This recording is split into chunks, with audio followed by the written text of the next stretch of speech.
Morning. Is this Selena? Yes. Hi, Selena. I'm Linda, Hey. and my partner just stepped away for a second. She'll be right back. Okay. Sorry for being a little late. That's okay. It was kind of nice. Normally we do these at 7:30 in the morning, so it was kind of nice to have it a little later. Yeah. So, is Stacy joining us as well? She is not able to today. She actually had something else going on. Well, that's okay. I'm sure you'll do great. Well, I'm Linda Hawkins. My partner Laura Reed and I started NHRCA, which is the network of housing recovery and community advocates.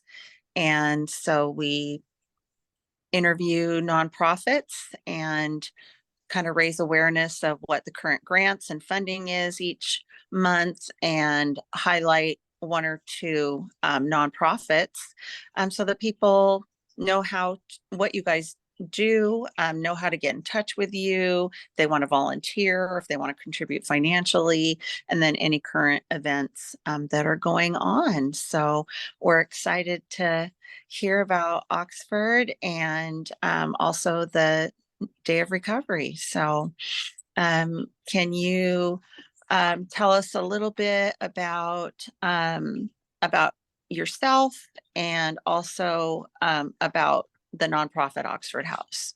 Yeah, so my name's Selena Lewis. I am an outreach worker located in Snohomish County in Washington. I have a clean date of 8/13/18. Congrats. So what that means for me is that I haven't had a reason to drink or use since then. When I went to treatment, got clean, moved into an Oxford House, and a few years later, I ended up being hired by Oxford House. So Oxford House is a nonprofit organization where we provide affordable recovery housing to people. We have over 3,000 houses nationwide. And in Snohomish County specifically, we have 27 houses currently. That's great. And how long have the houses been in Washington State? Is it solely in Snohomish County? Are they other counties as well? In Washington State, we have I think we have 355 houses in Washington State. And so we're all over. We're in Spokane County. We have a house in Lewiston, so kind of like down south of Spokane County. We're all over the west side, as far north as Bellingham, all the way down to Vancouver, and we're out on the peninsula as well. And we have quite a few houses in Tri-Cities and Wenatchee. I noticed there was quite a few houses in the Kitsap County area. Yes. So I was kind of surprised when I was looking how many are over in that area. Is there a reason that there's, excuse me, so many in Kitsap County? Is that where it started or? So it's not necessarily that it started there. It just depends on when the houses became available, the outreach that were available working in those areas.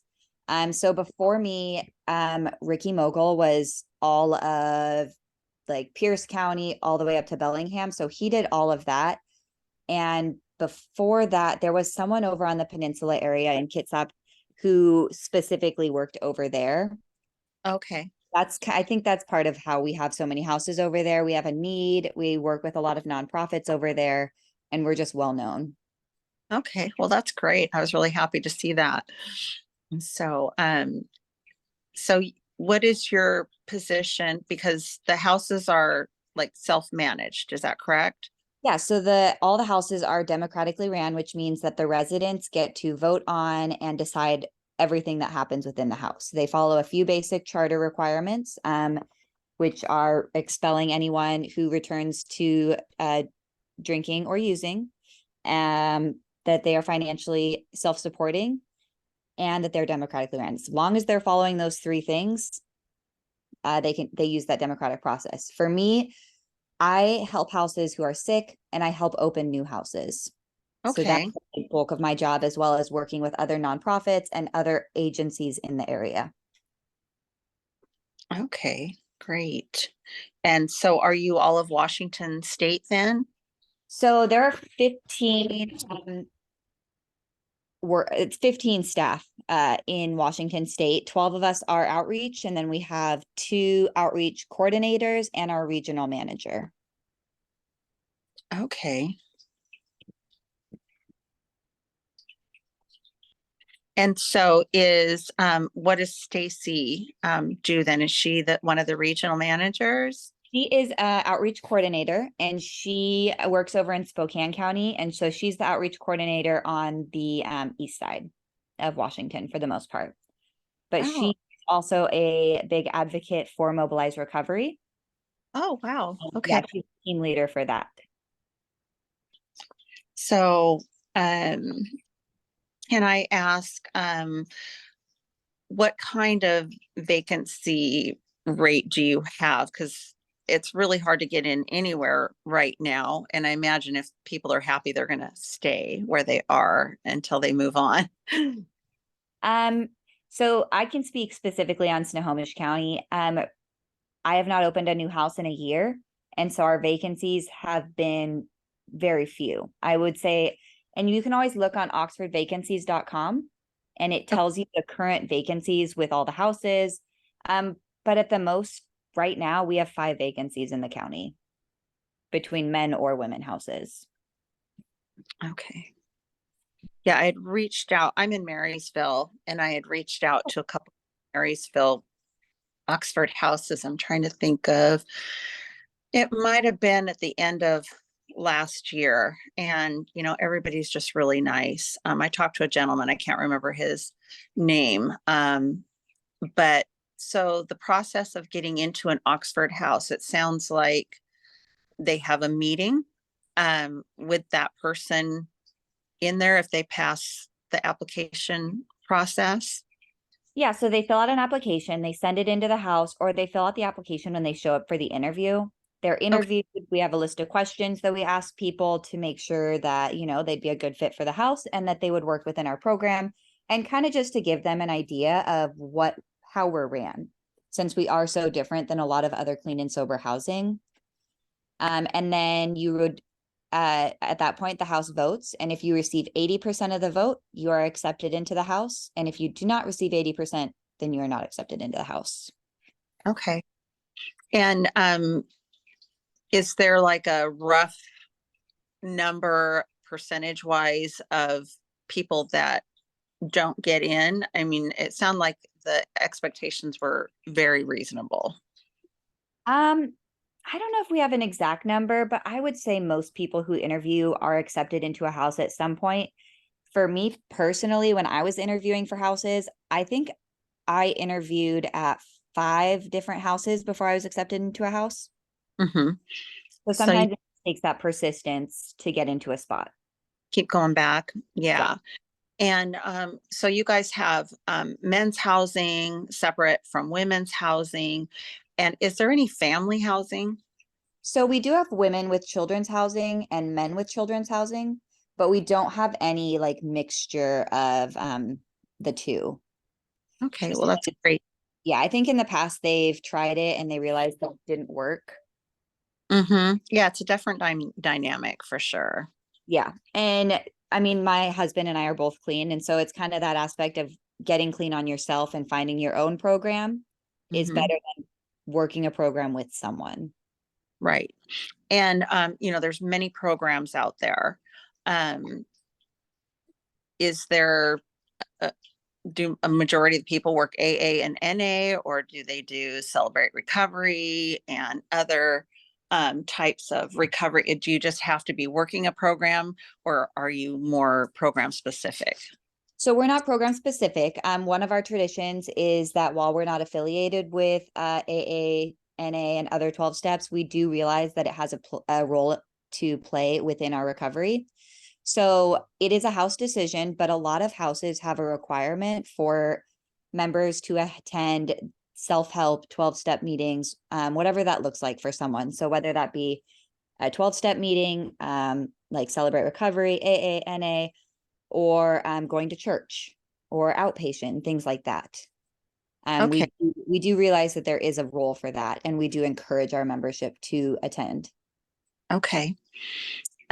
So it sounds like most decisions are made with the group vote as far as like if there's issues that come up in the house or whether, you're having a new person come in or voting to someone broke the rules and so do you have to vote when somebody isn't a good fit and they're not working a program or whatever the reason? Do you have a vote for that? And how Yeah, much so in the of house meeting, we talk about it. And so it would be talked about, and like, let's say someone isn't attending meetings and it's required for that house. It's okay, talked about, maybe they're giving a warning first, and then if they're still not doing it, a contract, and then they have to follow that contract. And then typically the third option is dismissal. We try not to dismiss members all the time because we don't come into Oxford House perfect. It mhm, takes a lot for us. So yeah, we have a lot of different contracts and different things that we talk to people about. Hygiene is a big one. Like, oh, you need to learn, we need to shower now. We don't live on the streets. We can take showers. mhm. You need to be doing things. So we have a 20 hours volunteer school or work requirement every week. And all the houses in Snohomish County have that. I know across Washington state, it differs the number of hours, but we just want to make sure that people are being productive members of society. Right. No, that's great. And then, as far as like a lot of the clean and sober houses, they have a house manager. So everything is done, as a team, then basically nobody's over or under anybody else. One of the conflicts that happens sometimes in clean and sober housing is the chores. You know, are there shared rooms or are there individual rooms? So it's a mixture. We do shared rooms of 2 people. We won't do any more than 2 people within Washington state. But we'll do a shared room with 2 people because we have found that when you come into an Oxford house, that's your most delicate time. That if you were to relapse, you're in a safe place with someone, they can recognize your behaviors. And then as your seniority, so as you're in the house longer and other people move out, your seniority bases on what room you get. So then you get to move into a single room and then eventually move into a nicer single room and things like that. Okay, that's great. And are most of the houses like 4 bedroom, 5 bedroom? Are they bigger houses? So for the most part, all of our houses are at least 2,000 square feet and they Okay. fit 7 to 12 people. So on average, I would say we have about 7 bedrooms in a house. Okay. That's great. Um, so what would you say, what is your mission? So our mission is to provide, for Oxford House, we just want to provide safe and sober housing that's safe from discrimination and is affordable for people um, who are getting out of their substance use disorder. Okay. And so do you receive people directly from detox and rehab? Because how do you work out if they're approved or not? So the houses, I mean, for the most part, we get a lot of people from treatment. We do panels and treatment centers in the jail, as well as just word of mouth. So we'll have people who decide, working or living by myself isn't working and I need somewhere to move into with a environment with people who are going to keep me accountable. But we do get a lot of people coming out of treatment or coming out of jails. Okay. And so that gap, that interview process, are you guys doing things with Zoom? Um, well, hello there. Hi. So with our interviews, we typically do phone interviews or in person. Oh, We do Zoom. I know a few houses will do Zoom because they don't prefer the phone method. So they'll offer people to do Zoom rather than on the phone. oh, that's great. You have that flexibility because that can really save a lot of time, Mhm. uh, especially if, they are in a rehab facility for 30 days or 28 days and they're setting up their next steps. So that's Yeah, great. we want a lot of people because we do have a door-to-door policy. We want people to come straight out of treatment and move right into the house because that's the safest option for them. Yeah, that's great because being homeless or couch surfing can really impact someone's recovery and Yeah. relapse. So, no, that's wonderful. Um, so I wanted to know, um, what is the biggest challenges, in your opinion, of what the recovery community faces? Um, I would say the biggest challenges that the recovery community faces is finding that that safe and sober housing. That it pretty kind of the aspect of finding places that once you are in recovery, somewhere you can be and live in a safe environment without fear of judgment or fear of discrimination, as well as somewhere nice that you feel that you enjoy going to, something with crowd or curb appeal, as well as that it's not too crowded Hmm. because you don't want to be stuffed into a house like sardines or anything like that. Like you want to feel comfortable in your own home. Yeah, you want to have quality housing. You want to be feel happy to come home, not stressed to come home. How long can your um, tenants stay in Oxford housing? Is there a limit? We have no limit as long as you pretty much don't return to drinking or using drugs, and you're not disruptive to the house. So we have some people who've lived in houses for like 20 years. Wow. So as long as you're following the rules, Hmm. Yeah. then there's no limit. That's Yeah. And great. then we have a survey that goes out, and I believe it's people who stay in Oxford House 18 months are more likely to stay clean in the long run, rather than quickly moving out. So 18 months seems to be kind of the line where they can fly and be successful. Hmm. And Uh, sometimes it's different. We have people who'll stay for 4 to 5 years saving for a down payment so they can buy a house. And then we have other people who move into a house, and the minute they can get approved for an apartment, they move into that apartment. So it's individual preference, and we have a lot of people who decide, it's not safe for me to move out. mhm. Yeah. And so how much is like the range of rents for Oxford housing? Obviously, it differs if it's a shared room, if it's a smaller or bigger house with more amenities. I mean, what's the range? Yeah, so we pay equal expenses shared, which means that everyone in the house pays the same amount. Okay. So regardless of whether you're in a shared room or a single room. And in Snohomish County, we range from paying it's like 500 to 625, I believe, is the range of what we currently have. Okay. And is there a deposit? We do an application fee of $200. Okay, great. And so what are some of the amenities in the houses? You probably have free Wi-Fi. Yeah, so we have most of the houses have cable TV. If they don't have cable, then they have streaming options available. We have a house phone, we have a computer. So when you first get out of treatment, you need to start looking for jobs, you can use a computer, a printer.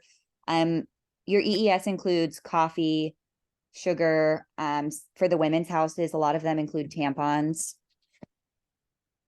And it also that pays for your bills as well. So all that money goes into the house bank account, and the house bank account buys the amenities that you would need. So toiletries and basic food supplies. For the most part, you would buy your own food, but like coffee and coffee filters and just other things that the house decides they want to buy as a whole. Okay. And so would that provide stuff like toilet paper, paper Yes. towel, cleaning supplies, all of that kind of stuff? Yeah, that's all covered under that EES umbrella. Okay. And then how do you deal with parking? Are they usually in places where you can park on the street and park in the driveway? Yeah. So one of the big things when I am looking at finding a new house is parking is the biggest obstacle. Because, I mean, if you have 10 guys living there, you can, at any given time, you might have 10 cars. So we want to Mhm. make sure that there is enough parking and we're not going to bother the neighbors and that you can park on the street. So that is Okay. something that we look at when we're opening houses is the parking. Yeah, Okay. And so do you talk to the neighbors first? no. Or are in an area, so you get big enough yard that they can, sit out in the back and smoke and do all that? Yeah, so we don't typically talk to the neighbors prior, because under the Oxford House versus City of Edmonds, we are considered a single family home and neighbors can't stop us from moving in. Hmm. Um, but yeah, so we typically have a backyard or at least a back porch, and all the smoking is done on the back. We don't smoke in the front of the houses because of that curb appeal. We don't want Hmm. cigarette butts everywhere. We don't want it we want it to look nice for all the neighbors. So how do they divvy up the chores, like mowing the lawn and sweeping and making sure the cigarette butts are taken care of? And I mean, laundry and dishes are like a huge thing in the house. So, Yeah, so every house does it slightly different, but for the most part, there's a kitchen night. Every night is a kitchen. So someone is in charge of the kitchen, and we have a chore coordinator who is responsible for putting people in all these positions every week. So you okay. have your kitchen night, and then you have your house chore, which would be living room, hallways, mowing the lawn, picking up cigarette butts, cleaning the bathrooms. And then you would be put on one of those. And so pretty much every week you're in charge of a kitchen night and one chore. And then the next week it rotates. And then every house has a week. If your house is full, then you should be able to have a week off without doing chores. Nice. Well, good. That's great. Is there anything else that is appealing about Oxford houses, with all the other options out there? Because I feel I've been in the recovery community a long time, and I don't always hear about placements into Oxford housing. Yeah, so one of the benefits with Oxford House is that we're an accredited recovery home, and I know that that's a newer um entity that's been happening, but the accredited recovery homes are going to be your best option because they're not going to be people using all of those things. And one of the other benefits to Oxford House is that we are democratically ran. We don't have house managers, and that's very different than any other house. So we have that idea that, the inmates can run the asylum, and they do it Right. really. Do you take formerly incarcerated at certain houses or all houses? So all houses can take people who are incarcerated. We have specific houses who are reentry houses, which means that they have a bed set aside specifically for people coming out of prison. Because a lot of times when you have someone coming out of prison, they need an address and it's like 30 days until they're going to be released.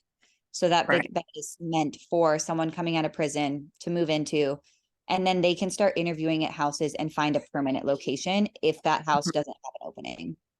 Okay, great. And like, so in Snohomish County, do you have a rough number of how many are men's houses, women's houses, and family houses? Yeah, so in Snohomish County, we have two women and children's houses, two men and children's houses, and then I'm not exactly sure. Let's see. Nine women's houses and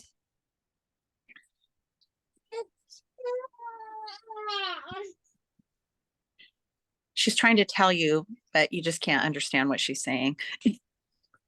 16 men's houses. Okay. Okay. Great. Well, gosh, thank you so much for that information. And so yeah, definitely housing is one of the biggest challenges of the recovery community, and not having the supports that you need. So I was going to ask you about how did you guys get involved in Mobilize Recovery Day of Service? And what are you guys going to be doing? It sounds like you're doing a cleanup in Everett. Yeah, so one of our houses, the Lyndale Park House, is specifically doing that cleanup. Um, Okay, it is not finalized, but I believe that a handful of my houses are going to do a beach cleanup and maybe like a picnic on the beach where they'll bring dishes and they can all hang out, pick up trash on the beach and clean it up. Um, great. and we got involved with that because we both have common goals with recovery. We want to, you know, get it out there and get rid of the stigma around addiction. So because we're both on a national level, that's kind of how we got involved. And we have a lot of people who are already involved in Mobilize Recovery. So they, had a meeting and decided that we could kind of help each other. Well, So we that's can great. kind of get the word out about Mobilize Recovery and kind of Yeah, give no, people. you guys are the first ones that I saw um, hosting an event in Washington State for quite a while, and then we've had some pop-ups in the last few weeks. Mhm. So it's good to see that people are getting involved, and I'm a fan of Macklemore, our hometown guy here. So I'm glad that he's involved in that as well as a lot of other people. So hopefully it'll continue to grow. Yeah, I I know don't. one of my chat areas wanted to potentially do it yearly, even if Mhm. it's not associated with Mobilize Recovery, but kind of have that community service day where we give back and just kind of have a fun day where we go and clean ups or go and, participate in community service. Yeah, no, I think that's great. We need to do it, you know, more often. There's a lot of um, community members that do it all the time, and they don't, people don't really always know what's going on. So this is great that we've got this. What are you guys doing to advertise this event? So we aren't necessarily like Oxford House isn't advertising our event. Um, we were mostly just going to have members of Oxford House and alumni, anyone who's available to come and help out. And then maybe in the future we'll, maybe try to get it out there more and make it more of a community. Community. Hmm. No, that's great. So if folks in the community would like to come help out, are you guys open to that? Yeah, I will once I know for sure, I'll probably know on Sunday what time and what beach, and I'll put it on the website. And we would make it open for all members of the community to come out and help and talk to us and figure out like, you know, just talk about our program. That'd be great. And then the Lyndale Park House, are they looking for any volunteers to help do the cleanup? Are they picking a couple blocks in Everett? Is that Yeah, so they're doing a couple of blocks right down the street from their house. And when they told me about the event, they stated that they were going to do some bush trimming and pick up garbage and just kind of make it so it's harder for people who are currently in active addiction to use in that area. Because they said it's a really bad area right now because there is so much like there's so many areas to hide and use. Yep, there is. And I think the more that communities get involved in doing this, I mean, there are a lot of community members that do cleanups, but if we can get more, then it's not a burden, each time it's done. It's more maintenance than it is, going in and hauling lots of loads off to the dump and stuff like that. So, well, I'll give you my contact information after the meeting and have one of your people or you get in touch with me because if it works out, I have a truck and uh, other people that have muscles and could get involved in this. And And I'll bring it up to them on Sunday when we have our chapter meeting and I'll say, we have people that want to get involved and mhm. Yeah, so if they, create a little meme or something where they're going to be, I can share that on some of our groups and community groups. So that would be amazing. So, well, thank you so much for taking the time to meet with us. You guys have a lot going on, but I'm grateful to hear about Oxford Housing and how you guys are getting involved in the community and Yeah, it's very affordable housing, and everybody I've talked to at Oxford Housing has been really helpful and open to doing interviews if they have openings. At the time, they did have an opening. So anyway, well, thank you again. We appreciate it and look forward to working with you guys in the future. Yes, thank you. It was nice. Yeah, thank you. Here's Laura. Yeah, hi. I didn't really get the chance to introduce myself in the beginning. I'm Laura Reed, and really appreciative of you being here and explaining all the ins and outs of Oxford houses. And I had to have myself muted because there's some landscapers working on our place outside, and the dog's barking at them. So sorry you didn't get to hear that, thankfully, but thank you so much for being here and interviewing with us. Yeah, of course. Thanks for having me. You bet. Well, you have a great day. Thanks, Laura. Glad you could make it in uh, with all the craziness going on. And Right. anyway, well, tell your manager, Stacy, that sorry we missed her, but you did a great job, Selena. So thank you. Thank you. Yeah, All right. thank you. All All right, right, I'll talk to you everybody, later. have a good day. You You too. too. Bye. Bye.